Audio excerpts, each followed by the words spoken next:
Oh, hello there. I'm Bilchan. I'm Nimikung. I'm Banchan. In this class, I'll read to all of you. Chapter 11, Section 1 of The Picture of Dorian Gray. As. The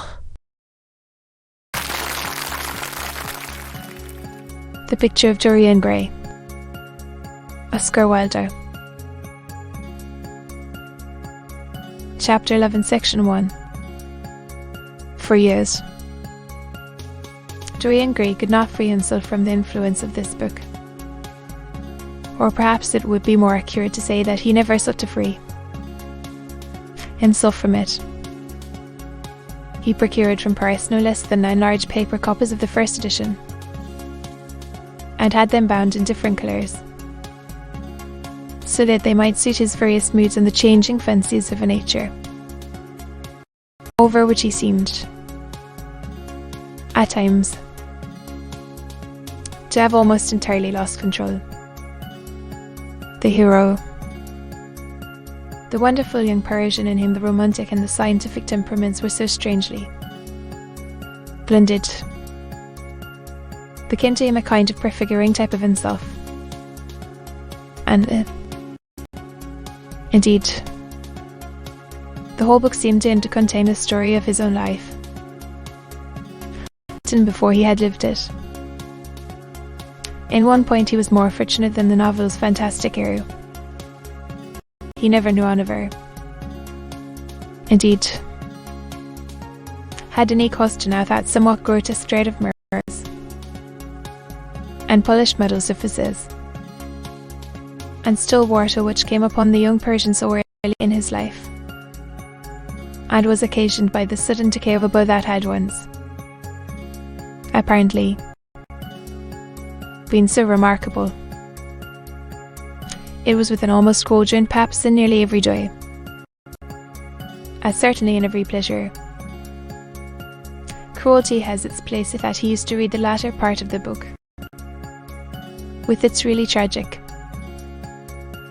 is somewhat overemphasized account of the sorrow and despair of one who had himself lost what in others, and the world, he had most dearly valued, for the wonderful beauty that had so fascinated Basil Hallward, and many others besides him, seemed never to leave him. Even those who had heard the most evil things against him, and from time to time, strange rumours about his mode of life crept through London and became the chatter of. The cubs could not believe anything to his dishonor when they saw him. He had always the look of one who had kept himself unspotted from the world. Men who talked grossly became silent when Dorian Gray entered the room. There was something in the purity of his face that rebuked them. His mere presence seemed to recall to them the memory of the innocence that they had tarnished. They wondered how one so charming and graceful as he was could have escaped the stain of an age that was at once sordid and sensual. On returning home from one of those mysterious and prolonged absences that gave rise to such strange conjecture among those who were his friends,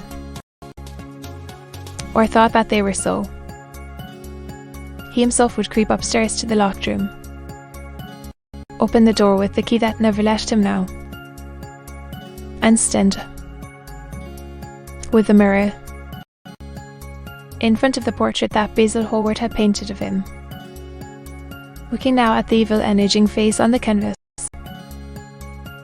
and now at the fair young face that laughed back at him from the polished.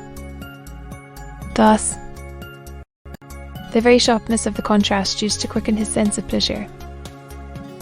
He grew more and more enamoured of his own beauty, more and more interested in the corruption of his own soul. He would examine with minute care, and sometimes with a monstrous and terrible delight, the hideous lines that seared the wrinkling forehead or coiled around the heavy sensual mouth, wondering sometimes which were the more horrible, the signs of sin or the signs of age. He would place his white hands beside the coarse bloated hands of the picture, He mocked the misshapen body and the failing limbs. There were moments, indeed, at night, when, lying sleepless in his own delicately scented chamber,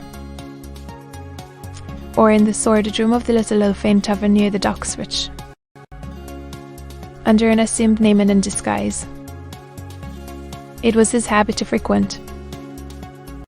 He would think of the ruin he had brought upon his soul with a pity that was all the more poignant because it was purely selfish. But moments such as these were rare. That curiosity about life which Lord Henry had first stirred in him, as they sat together in the garden of their friend,